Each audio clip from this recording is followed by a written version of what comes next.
السلام عليكم اخواتي اخواني مشاهدي قناه ديكور مطبخ بلادي. جبنا لكم وصفه جديده اليوم، لحم الجمل. غادي نديروه بالزبيب. نحتاجو لحم الجمل خلاص، البصله، سكينجبير، معلقه سكينجبير، معلقه ديال الملحه، معلقه ديال الابزار الاسود، معلقه ديال القزبر مطحون، ريوز ديال الثومه على حسب الكميه اللي بغيتو نتوما، مقطعه على جوج.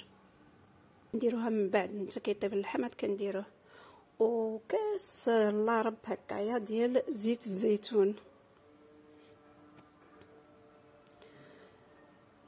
البصله يمكن لكم ديروا وحده كبيره اولا جوج على حسب اللي بغيتو نتوما.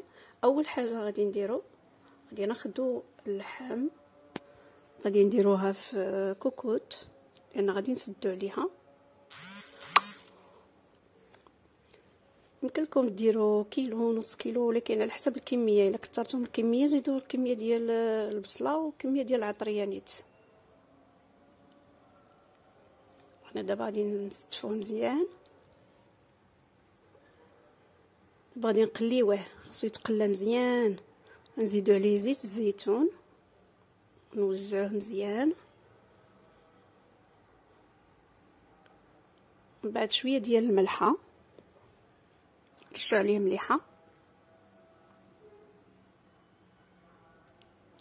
دابا اللحم ديال الجمل موجوده، وربما الثمن ديالها اقل من اللحم ديال البقري والغنمي.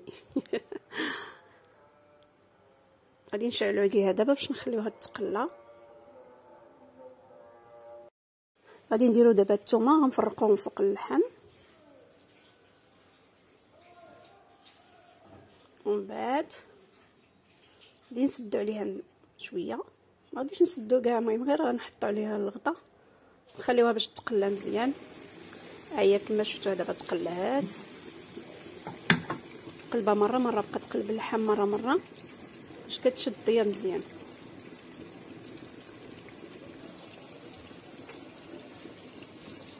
هانتوما شويه الاضاءه ناقصه، ولكن معليش. دابا زدنا البصله، حطيناها غير من الفوق.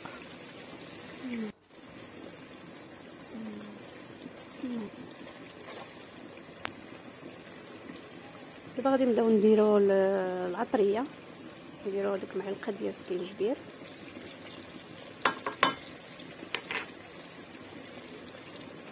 شويه ديال الابزار. انا ما كنكثرش الابزار ديما، نتوما على حساب بغيتو تزيدوا شويه زيدوا شويه الابزار. شويه ديال الخرقوم،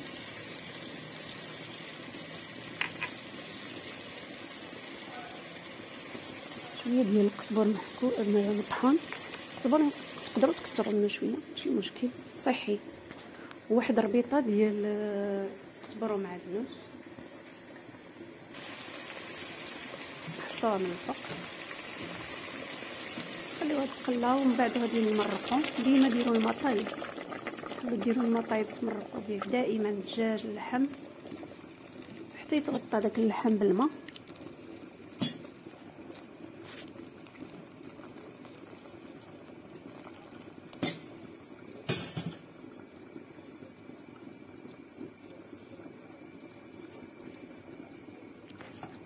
غادي نخليوها شويه تغلي قبل ما نسدو عليها. دابا غادي نديرو الزبيب، غادي نكونوا ديجا فزقناه، يعني طلقناه مزيان، غسلناه مزيان، وعاد نديروه هو خلاص. راه درنا القزبر معدنوس مربوط، ونسدو عليه. نديرو واحد 4 ساعات هكا، من بعد نفتحو عليه نشوفو. اللي كان باقي شويه طيب نزيدوه. هانتوما دابا شوفوا هو تقلى مزيان. المرقه غادي نخليوها حتى ينشف شويه، غادي تقل مريقه. وعملنا واحد طريفين ديال دروات الجمل في الاخر، قطعناهم طريفين مربعات صغار. وغادي نرجعوا لكم بعد ما نضج لنا هذا الطبق الصحراوي بامتياز. ها هي تقلات المرقه ولا تقيقلها. ها نتوما الشكل الاخير ديال الطبق ديالنا، هاهما يعني المرقه تقالت وما فيهاش الزيت بزاف لان نشفت، واصلا كاين شويه ديال الدروه كيكون فيها واحد شويه د الشحمه ولكن ديال الليدام، ولكن الليدام صحي ماشي ما تخافوش منه.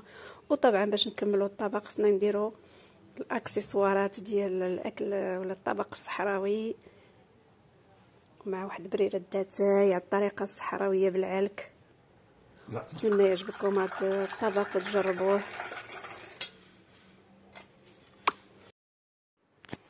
واخا هكاك راه ما كاينش احسن من الناس ديال الصحراء اللي كيتقنوا اتاي ديالهم.